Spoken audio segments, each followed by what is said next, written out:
was the Paulaner monks are the most famous ones, but they would brew beer and just sell it. There was one group that would actually brew beer, and then they did a fast during Lent where they'd ate nothing and drank nothing but beer because it was so calorie intensive that they could Jeez. just survive off of that. Hey there, welcome back to the As I Understand It podcast, the discussion podcast about careers, young adulthood, and the evolving world we live in. I'm your host, Cameron Geddes. And I'm your co-host, Graham Nesbitt. And on today's episode, we are very lucky to welcome on two new guests. The first is Chase Pearce. He's a fellow Hope College grad, if you want to say hi, Chase. Good afternoon, everybody. And then the second is my very own sister. We managed to drag onto the podcast, Bronwyn Geddes. If you want to say hi, Bron. Hello. And before we get started for our topics today, we'll just each say, a little bit about ourselves. I'll go first. My name is Cameron Geddes. I'm 25 and I graduated from Hope College in May 2021 with degrees in econ and global studies. I recently changed positions and I now work as a retail sales analyst with the Kraft Heinz company. That's the hot dog and ketchup company. So I currently live in Milwaukee, Wisconsin, and I enjoy like weightlifting, playing video games, and setting up the podcast. Graham, would you like to go next? Right on. Yeah. Again, my name's Graham Nesbitt. I went to Wheaton College in Wheaton, Illinois, graduated in 2021, and currently work as an addiction counselor in the Rockford region. In my free time, I enjoy playing video games, making podcasts, learning new languages on Duolingo, and playing Settlers of Catan. Thanks, Graham. Chase, would you like to introduce yourself a little bit? Yeah, so again, my name is Chase Pearce. I am 27 years old. I'll be 28 this October. I graduated too from Hope College in 2019, so before COVID, before everything got really weird. I studied biology. I have a BA in biology and then a minor in chemistry. I also studied quite a bit of French, but I never officially got a degree in that. I'm originally from Marquette, Michigan in the Upper Peninsula, but currently live in Kalamazoo, Michigan, where I'm employed with Bell's Brewery, also known as New Belgium Brewery. They were purchased or bought out in 2021. My first position there was as a store clerk, as it was a part-time job, and now I'm fully employed as a sales warehouse associate. In my free time, when I have it, I do enjoy volunteering in my community, specifically at my parish. I really do enjoy altar serving. As a convert to the Catholic faith, I try to grow more in the interior life and learn about the history and theology of the church. I also enjoy cooking, hiking, and traveling when I can. Nice. Thanks you, Chase. And Bron, you want to close us out for introductions? Hello, everyone. My name is Bronwyn Geddes. I am currently going into my senior year at Bradley University in Peoria, Illinois. I am going to be getting a bachelor's degree in business management and leadership with a minor in Spanish. I am currently home over the summer in Rockford, Illinois, and working on an internship with the Sherwin Williams company, doing a management and sales internship there. And in my free time, I love to bake, dance, rock climb, hike, travel, just anything outdoor and adventurous. It's something I really enjoy.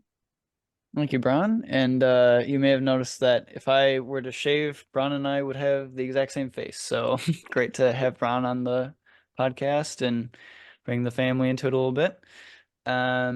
So with that out of the way, I think we're ready for our first topic of the day, which is what personal and professional skills do you need to work or study abroad? I've got a stat here from Expatrio. It's sort of just kind of their summary of the benefits they see of working abroad. They're also a site for assisting with German visa procurement. They say one of the most significant benefits of working abroad is developing your professional skills in remarkable ways. When you're in a new environment, you'll be pushed to learn and grow in ways that you wouldn't think of doing at home. You might need to adapt your communication style, for example. One of the best things about working abroad is that you get to learn more about other cultures. When you live in a foreign country, you'll be exposed to the local culture and way of life. This is an excellent opportunity to learn about new customs, traditions, and beliefs. In fact, you can even pick up some new customs and traditions of your own. So I'll let Bronwyn go first, as she just recently returned from a study abroad in Spain. Yes. So last fall 2023, I was in Sevilla, Spain, which is in southern Spain. I was there for the whole semester with CEA Kappa Education Abroad, a really wonderful program there. I did a study and internship, so I do have a little bit of experience both on just the travel side of it as well as working professionally. So I really like that that statistic brought up adaptation because I would say the best skill that you can have for any type of travel or work abroad is adaptability. Just the openness to new experiences and new ideas. I know quite a few people that went abroad with still the mindset of the way that I do things is obviously the best way. So how can I, learn from other people? I'm just going to be here for fun. And I know that they had a really hard time adjusting to the culture that they were surrounded in, and they had a really difficult time working with other people, working with their supervisors or clients, and realizing that there's just so many other ways to do things out there. So I would definitely say adaptability is my number one thing that I would hope for anybody traveling abroad. And again, just that idea of saying yes to every opportunity that comes your way. You have to be willing to step outside of any comfort zones that you have and just embrace your experiences and be ready to face whatever kind of comes up. I would say are my two best things to recommend. Yeah, I would agree. I'll follow up with that. So I actually studied abroad fall of 2019 in Shanghai, China. And for me, that was a really great experience because I was doing it as part of my Phelps Scholar program. It's like a program that's available at Hope for students looking to get immersed in other cultures and all that, as well as we have a lot of international students at Hope that choose to participate in that program. So it's kind of a two-way street.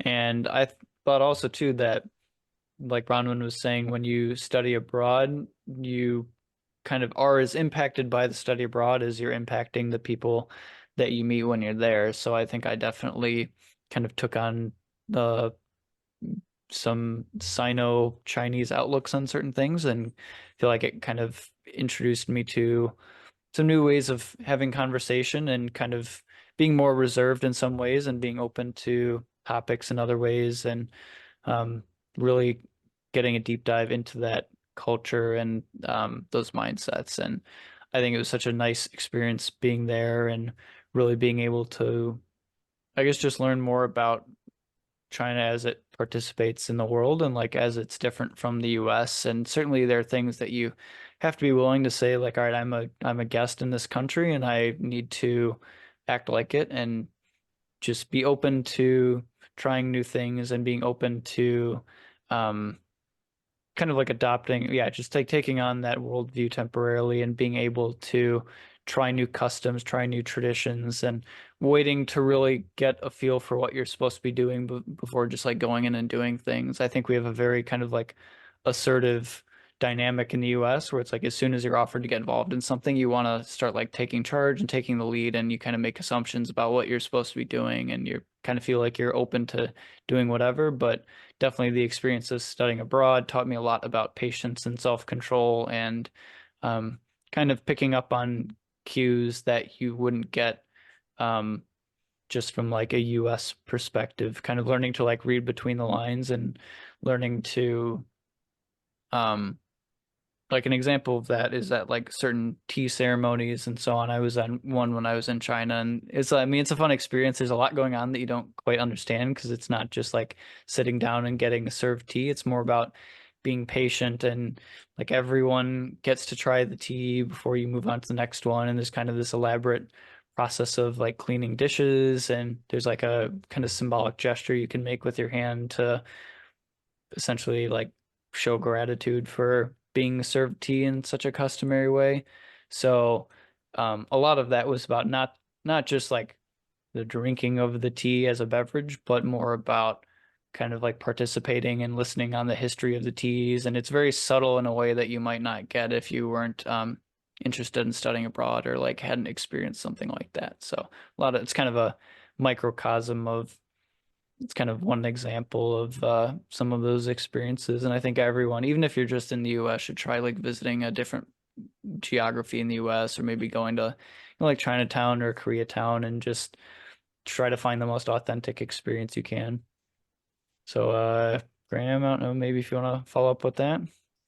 Yeah, I unfortunately wasn't able to travel abroad myself, but yeah, I think just going to a place of education with a lot of people from different countries, it's certainly interesting getting to know their stories and just how their way of thinking and culture can be, radically different from us here in the West. It's a huge difference for over in China, just the cultures and the way that things go about presenting themselves in it. So getting to know different people if you're unable to travel to different places and understanding where they come from and the way of thinking. I should also say too that Graham and I had a little culture club in high Oh. school with some of the international students, so we got to learn a little bit about, I think it was like Brazil and maybe Singapore was one of them. Mhm. What other ones, Graham? There's We a couple. Armenia, I think. Armenia, yep. Yeah, China. So even stuff like that is a nice little experience. Chase, if you want to follow up a little bit.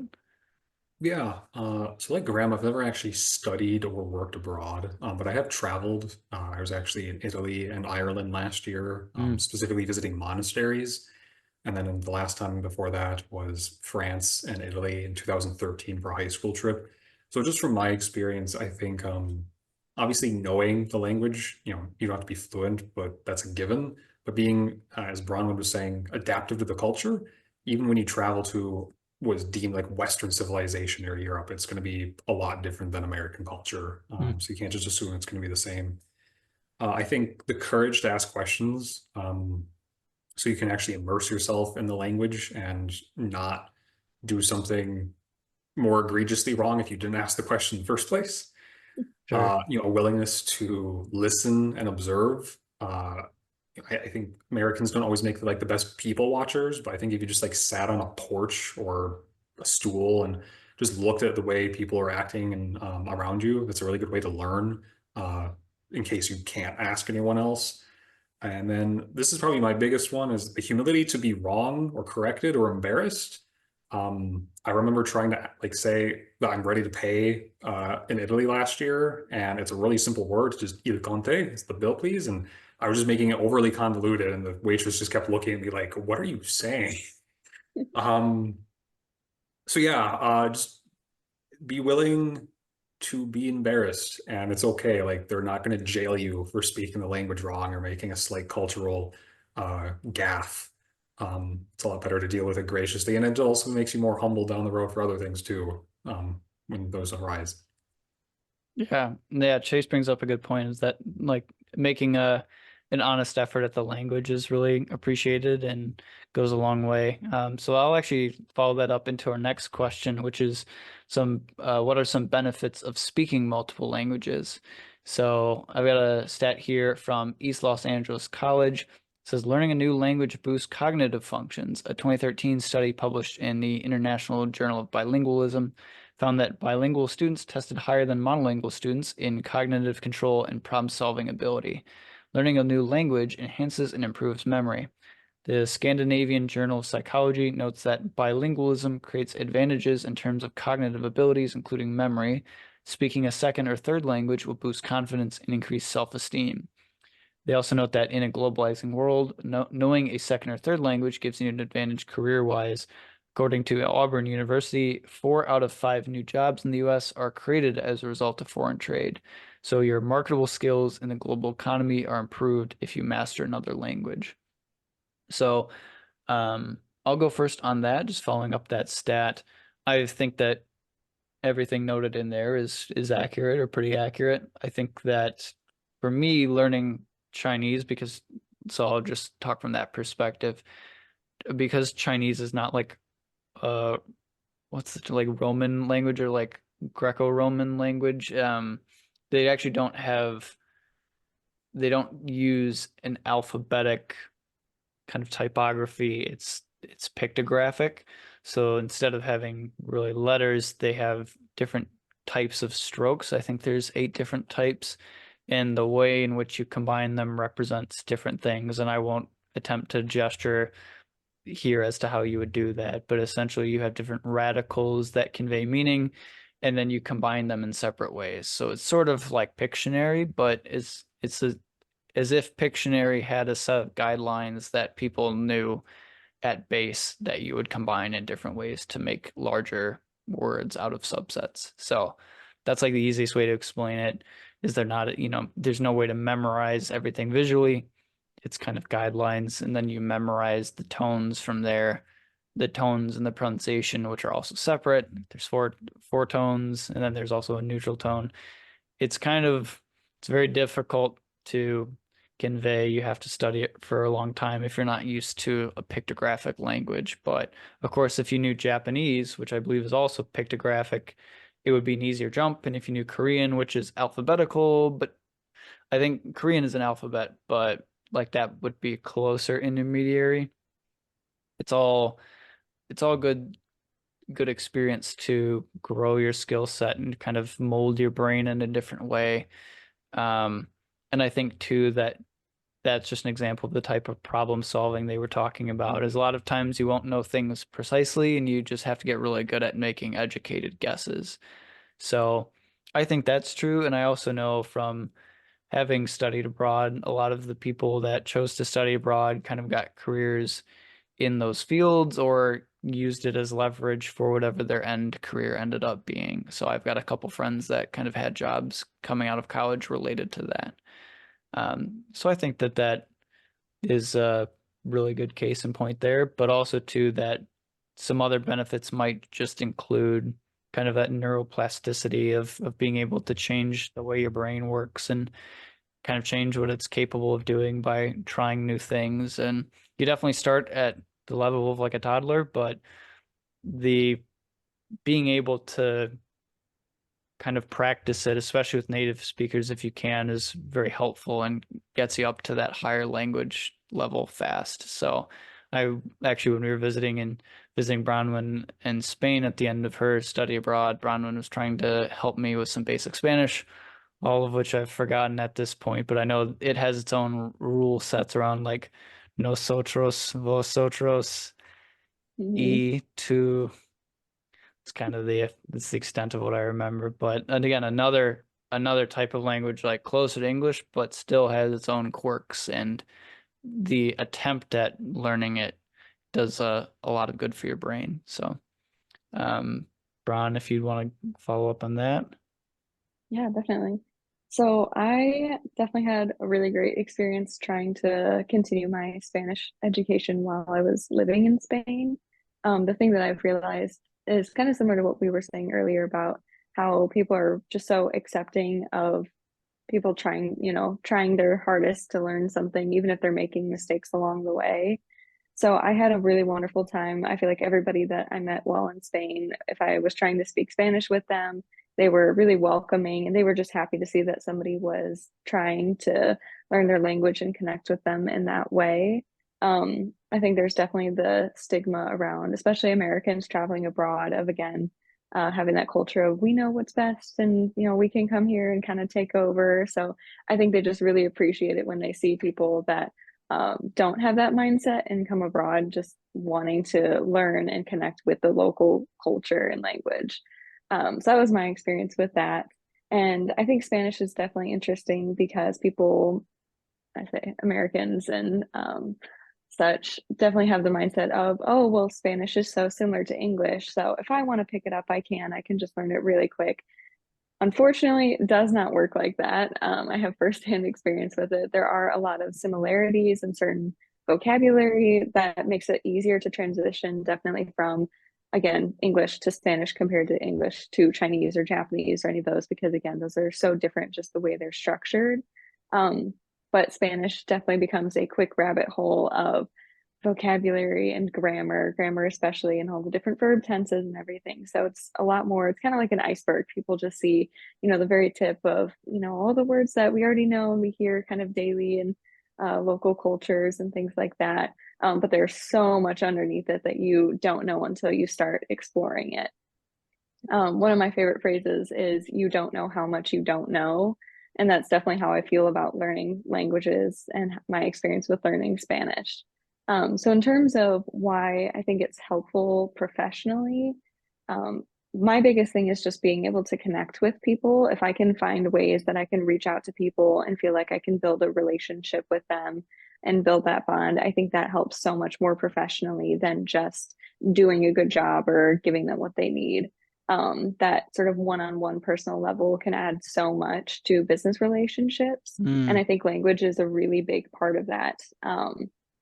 So finding ways that you can connect with people outside of, I would say, your normal circle is really helpful. And I know I've worked some retail jobs. I worked at a craft store, and there were a couple of times when I could tell somebody was coming in speaking absolutely no English, and I could tell that they were speaking Spanish. They would start calling someone on the phone, trying to sort of translate over the phone. And it was, I know, really helpful for them when I would start speaking a little bit of Spanish with them. Because again, not fluent, by no means am I perfect, but I know at least enough to kind of get me by and connect with those people and try to help them in the best way that I can. And you can just see the sort of immediate relief of going, oh, yay, this person at least is going to be able to understand me or try to help me with whatever I need. I know that people really appreciate that just as much as if I'm traveling abroad in an area with a lot of non-English speakers, if there's one person that speaks English or is able to work with me to understand me, that helps so much and is such a relief. So the idea that I'm able to provide that sort of sense of security and person to person relationship is really what I'm building towards with my Spanish. I just want to be that person that clients can go to for help and assistance. And starting my internship just this past week with Sherwin Williams, they make sure that they have sales reps and people in store that speak definitely Spanish and English, but even some other languages. I've heard that Turkish is a big one. Polish is another one, really heavy in the Rockford region. So they make sure that they have sales reps that are able to help every customer that they have, so that they are able to continue building those relationships and just give them the best assistance that they can. And I think that is such a good goal for all companies to have, and again, to have personally, to again be that person in a company that can provide that assistance, I think is really big. Yeah, I think Bron's right. I think a lot of companies are really moving in the direction of having greater awareness of different nationalities and different language presences and so on. I think it definitely caters towards a lot of their goals for wider reach and for greater participation, like greater customer loyalty and all of that. I think it's really helpful from a business perspective to have people working the day-to-day who know how to communicate with people who are non-native English speakers. So I'll have Chase and Graham go next, and then I think in the interest of time, we'll want to move pretty quickly to the next question. But if Chase, if you want to follow up on that, maybe with your like French or Italian background. Yeah, I think French, because again, that's what I study the most. Definitely the phonetics is the hardest part because people wonder why we have silent E's in the English language. Well, basically every letter at the end of a French word is silent. So it helps you be patient and maybe more perceptive of the nuances of what they're saying, because the first, second, third person can sometimes all sound exactly the same. So it's very contextual. I don't think I've ever really used my French background professionally, and I wasn't planning on it. Although we've had French people come into the store I used to work at as a part-time worker and talk to them. They appreciated it. If I go to Canada, I know the French Canadians won't hate me as much because I'll actually speak French Canadian, or I'll be speaking French versus just English.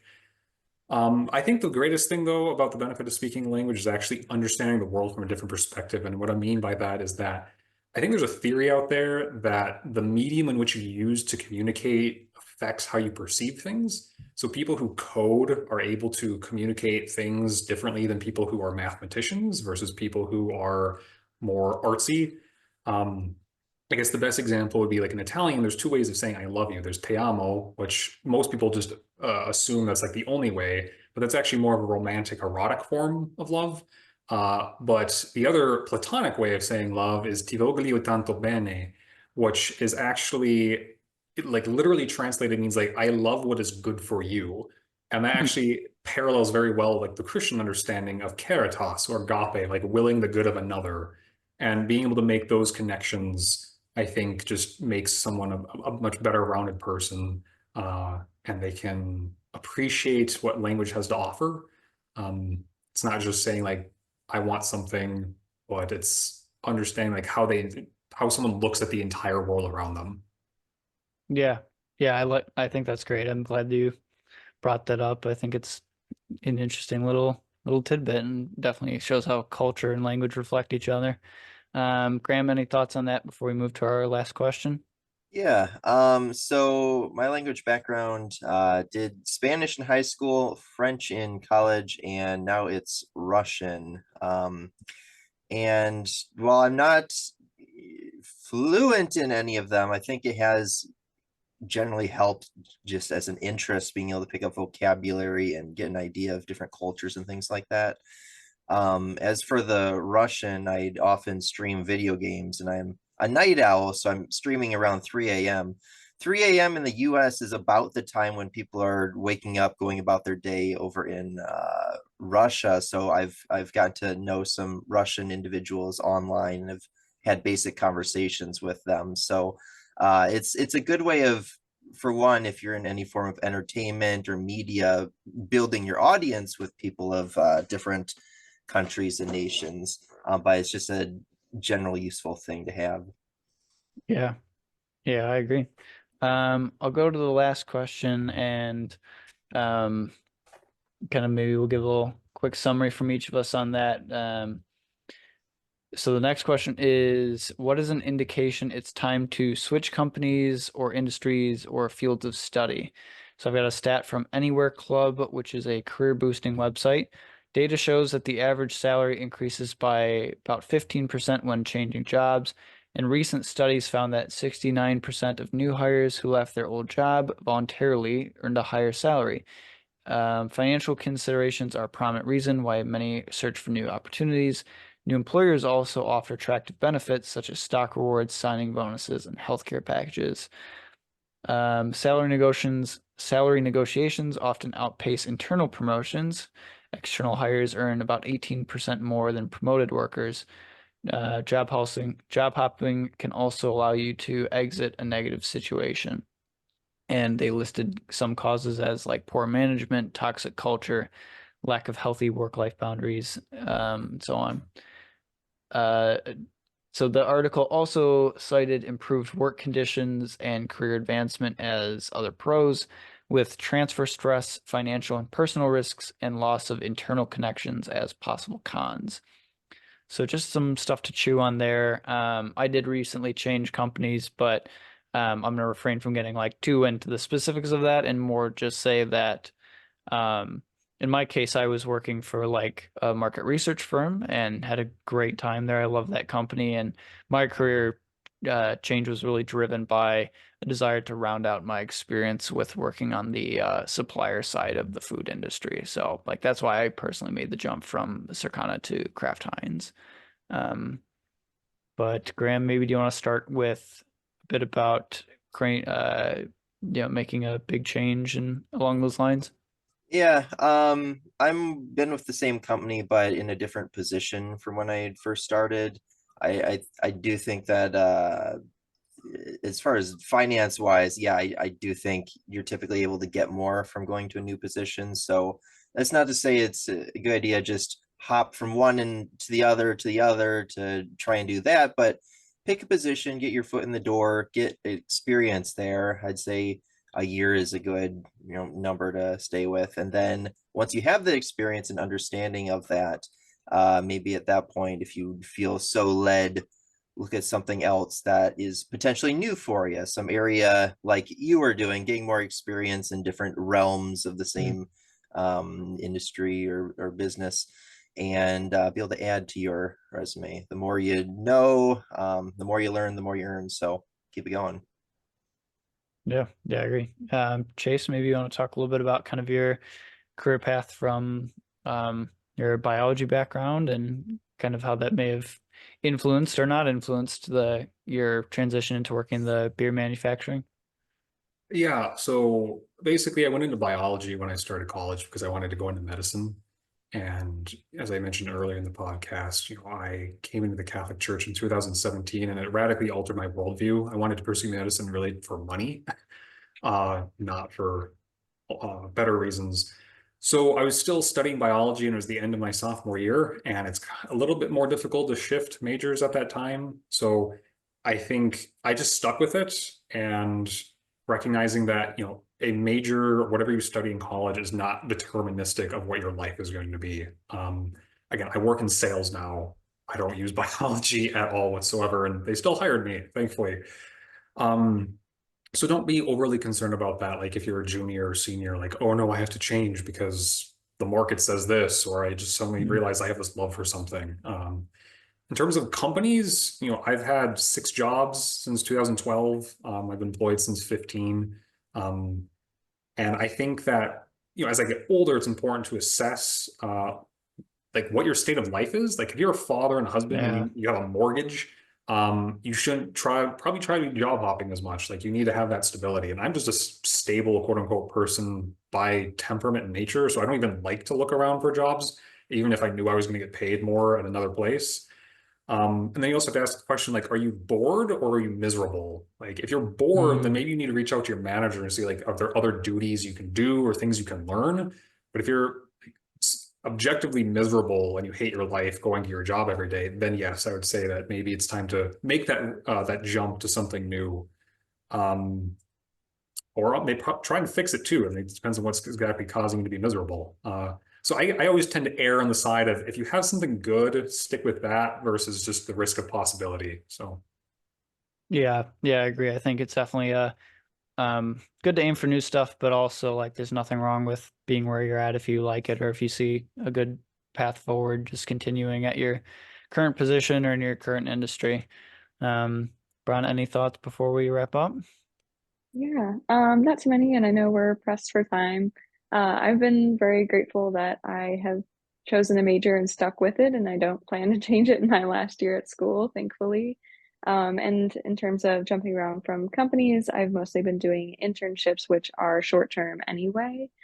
So my biggest impression of that is just get as wide a variety of experiences as possible so that you can determine later what seems best to you. But I think in terms of long-term jobs, just evaluating company culture, because some companies really do value employee loyalty and engagement, whereas others are constantly wanting fresh perspectives and new ideas, so they are on a quicker turnaround with their employees. So I think it's just a matter of kind of what Graham said, of finding a position that you originally like and try to stick with it for at least 6 months to a year, see what you like, see what you don't like. I know based on my experience, again, with internships, I've kind of jumped around a little bit because of their short-term nature. My longest job, I worked for a couple of years at that craft store. I just recently finished that last summer before I left for Spain, due to not being able to immediately come back to it when I returned. And I really had a great time there, but it was definitely the feeling of I've gotten everything out of this position that I would want to. And so I think that's just something to ask yourself when you are considering switching jobs or moving even just positions within a company is, have I gotten everything out of it that I originally set out to do? If I haven't, what steps can I do to make that happen? And if I have, then maybe it's time to move on and start looking for something new. But I really do like what Chase said about boredom versus just absolutely being miserable in a position. I think that's a great way to look at it. Because if you're bored, you can change that. If you are miserable and you just really don't like what you're doing, that's when it's time, I think, to move on and look for something new.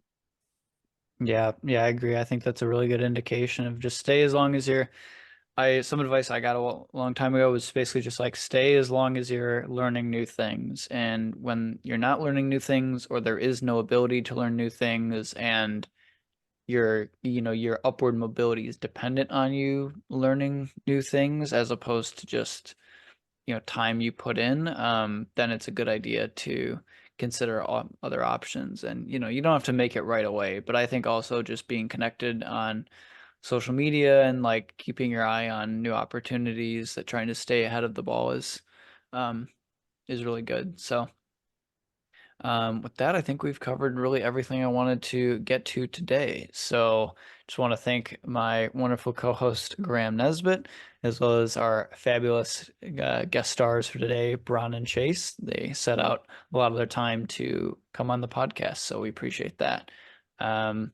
You can find this episode of As I Understand It available on YouTube or Apple Podcasts. We've got some more cool content coming out for you here shortly, and you can expect another full-length episode in about 2 weeks. So until then, take care.